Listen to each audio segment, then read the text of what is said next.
अस्सलाम वालेकुम वरहमतुल्लाहि वबरकातुहू। नाज़रीन, आप देख रहे हैं अर्तुगरुल गाज़ी सीज़न 3 एपिसोड 3 की हाइलाइट्स।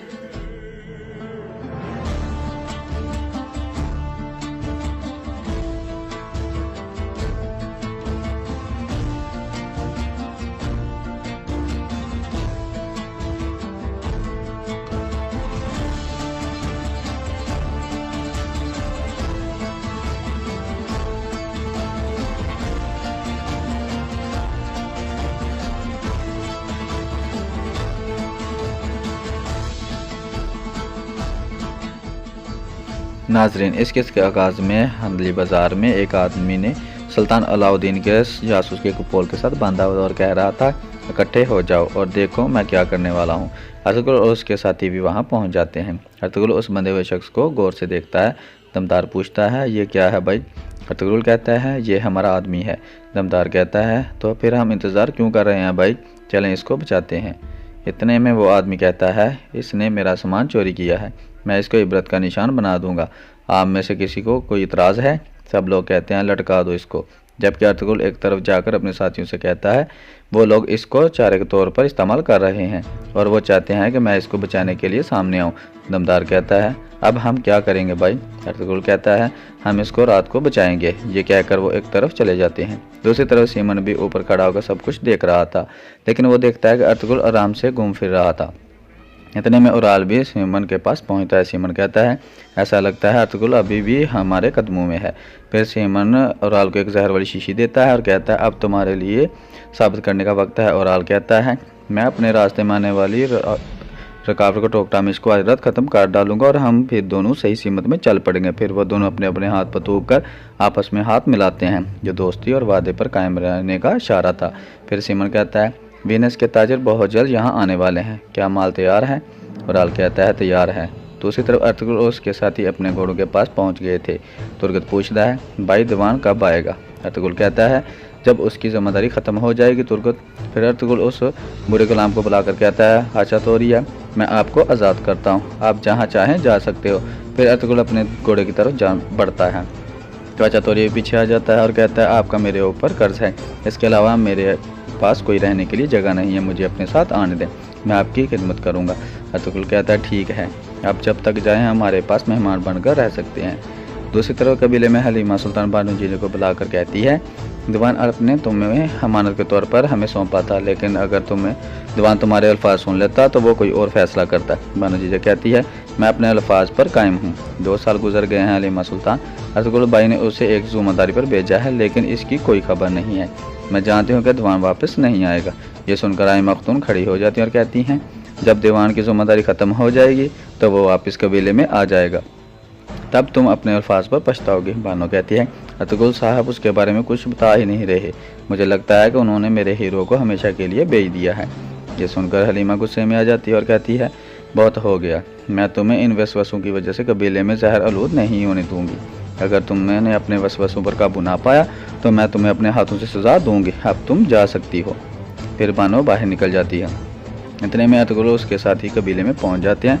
कबीले का ढोल बजता है। ढोल की आवाज़ सुनकर हलीमा मुस्कुराते हुए कहती है, वालिदा अर्तुगरुल आ गए हैं। बाहर कबीले के लोग भी इकट्ठे होने लगते हैं और खुशी से उनका इस्तकबाल करने लगते हैं, क्योंकि उन्हें उम्मीद थी कि अर्तुगरुल उनके लिए 1.5 साल अनाज लेकर आएगा। लेकिन फिर वो देखते हैं कि अर्तुगरुल बहुत कम अनाज लाया था। ये देखकर वो गुस्से में आ जाते हैं और कहते हैं, ये क्या, इतनी थोड़ी गंदम? एक आदमी अर्तुगरुल को कहता है, हमने कई दिन पहाड़ों में गुजार कर शिकार किया और उन खालों के बदले में आपने ये थोड़ी सी गंदम खरीद कर ला सके हो। अर्तुगरुल कहता है, और भी गंदम आएगी कारा साहब, आप परेशान ना हों, पहले हमें सांस लेने दें, फिर बात करते हैं।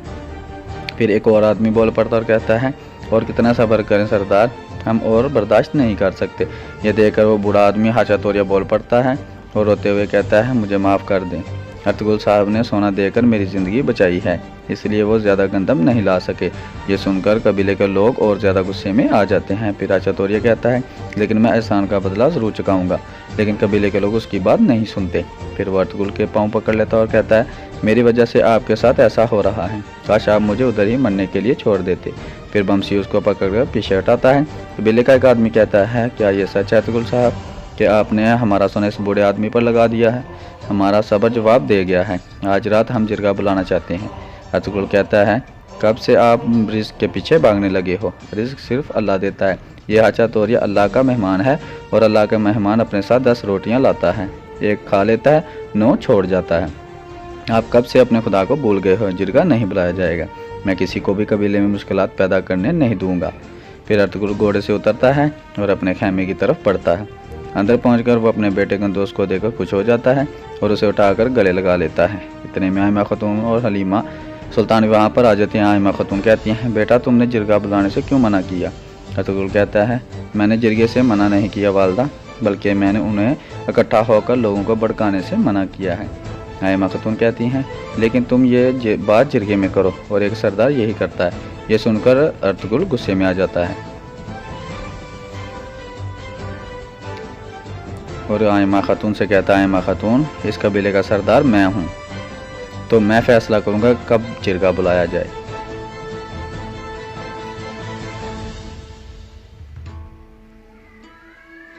इसके बाद हलीमा कहती है, ये आप क्या कह रहे हैं अर्तुगरुल, हमारा कानून ये नहीं है। अर्तुगरुल गुस्से में कहता है, मेरे हुक्म पर क्यों सवाल उठाए जा रहे हैं हलीमा सुल्तान? एक सरदार के अल्फाज आखिरी होते हैं, क्या ये हमारा कानून नहीं है? अगर मैं इस कबीले का सरदार हूँ तो फैसला भी मैं ही करूँगा। ये कहकर अर्तुगरुल अंदर चला जाता है। इसके बाद जावेदार कबीले का मंजर सामने आता है। ओराल की बीवी अपने खेमे में इबादत करने में मसरूफ़ थी। इतने में कबीले का ढोल बजता है। कबीले का सरदार अपने साथियों के साथ वापस पहुंच गया था।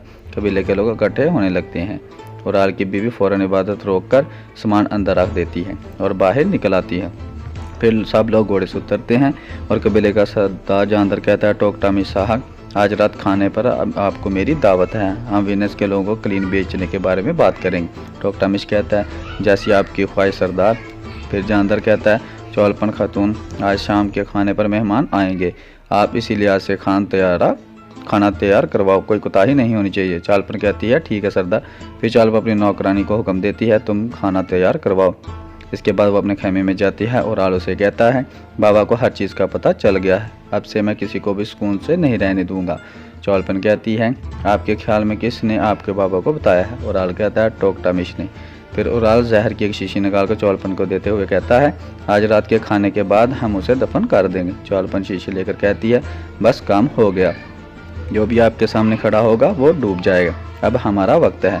इसके बाद रात का खाना शुरू हो जाता है। टोकटामिश भी उनके साथ बैठकर खाना खा रहा होता है। चौलपन की नौकरानी कुछ बर्तनों में शरबत डालने लगती है। फिर वो जहर वाली शीशी निकालती है और एक बर्तन में डाल देती है। इसके बाद वो शरबत लेकर अंदर जाती है और सबके आगे शरबत वाला एक एक बर्तन रख देती है। सरदार जानदार पूछता है, हमारे पास कितने कलीनें बची हैं? ओराल कहता है, वीनस के ताजरों के लिए काफ़ी हैं। जानदार कहता है, आप लोग कलीनों के मेयार पर खास ध्यान दें, मैं ना सुनूं कि जावेदार कबीला घटिया चीज़ें देता है। इतने में टोकटामिश शरबत पीने लगता है और ओराल उसकी बीवी उसको घूर कर देखने लगते हैं। दूसरी तरह अर्तुगरुल अपने साथियों के साथ बैठकर कहता है, अब हमारे दुश्मन हम पर पूरी ताकत से हमला आवर होंगे, इसलिए हमारे पास ज़ाया करने के लिए वक्त नहीं है। अब्दुर्रहमान कहता है, कबीले में नया मसला शुरू हो रहा है और लोगों का सब्र जवाब दे रहा है। भाई बमसी कहता है, ये कैसे नाशुक्रे लोग हैं, जब इनके पेट भरे थे तो सब ठीक था, अब भूखे हुए हैं तो हलचल शुरू कर दी है। तुर्गुत कहता है, वो 2 सालों तक ठीक रहे हैं भाई, एक अच्छी तिजारत लोगों को एक अच्छी उम्मीद दिलाएगी। फिर अर्तुगरुल कहता है, मैंने सुना है कि वीनस के लोग कुछ कलीनें खरीदने के लिए हंदली बाज़ार में आ रहे हैं, फ़ौरन कबीले की तमाम कलीनें इकट्ठी कर लो, ये ज़िम्मेदारी अब्दुर्रहमान और दमदार की है। फिर तुर्गुत पूछता है, अगर वो सुल्तान का आदमी मर गया तो क्या होगा भाई? अर्तुगरुल कहता है, हमारे पास और कोई रास्ता नहीं है, हम हर हाल में उसे ज़िंदा या मुर्दा उस बाज़ार से निकाल कर लाएंगे। तुर्गुत दमदार कहता है, ये तो बहुत मुश्किल काम है, हम कैसे करेंगे भाई? अर्तुगरुल कहता है, क्या तुम जानते हो भेड़िया अपने शिकार के लिए कैसे जाल बिछाते हैं? ये सुनकर सब मुस्कुराने लगते हैं। इसके बाद अर्तुगरुल उनको अपना सारा मंसूबा बताता है। दूसरी तरफ सिमरन अपने साथियों से कहता है, हमने सुल्तान अलाउद्दीन को आदमी को पकड़ने के लिए एक जाल बिछाया है और चारे के तौर पर उस जासूस को बाजार में पोल के साथ बांधा हुआ है, लेकिन याद रखना हमने उसे ज़िंदा पकड़ना है। दूसरी तरफ अर्तुगरुल हलीमा को कहता है, रात को मैं सिपाहियों के साथ शिकार पर जाऊँगा, मुझे उम्मीद है कि अल्लाह की मदद से सब अच्छा होगा। हलीमा कहती है, इंशाअल्लाह, अल्लाह करे कि आपका तीर सीधा शिकार को लगे और फिर आप कबीले के लिए अनाज ला सकें। इसके बाद अर्तुगरुल बाहर निकल जाता है। दूसरी तरफ अर्तुगरुल के सिपाही बेड़ियों के खाले पहन रहे थे, क्योंकि यह अर्तुगरुल का एक मंसूबा था। इतने में अर्तुगरुल भी वहाँ पर पहुँच जाता है और वो भी बेड़ी की एक खाल पहन लेता है। इस तरह वो तीनों रवाना होने के लिए तैयार हो जाते हैं। अर्तुगरुल कहता है, बेड़िए धुंधले मौसम को पसंद करते हैं। चलो मेरे जंगजू, जंग हमारी है और जीत अल्लाह के हाथ में। और यहाँ इस किस्त का अहतमाम हो जाता है। उम्मीद है आपको ये वीडियो पसंद आएगी। मज़ीद रेगुलर अपडेट्स के लिए मेरे चैनल को सब्सक्राइब करें और बेल आइकन को प्रेस करें। अपना ख्याल रखिएगा। अल्लाह हाफिज़।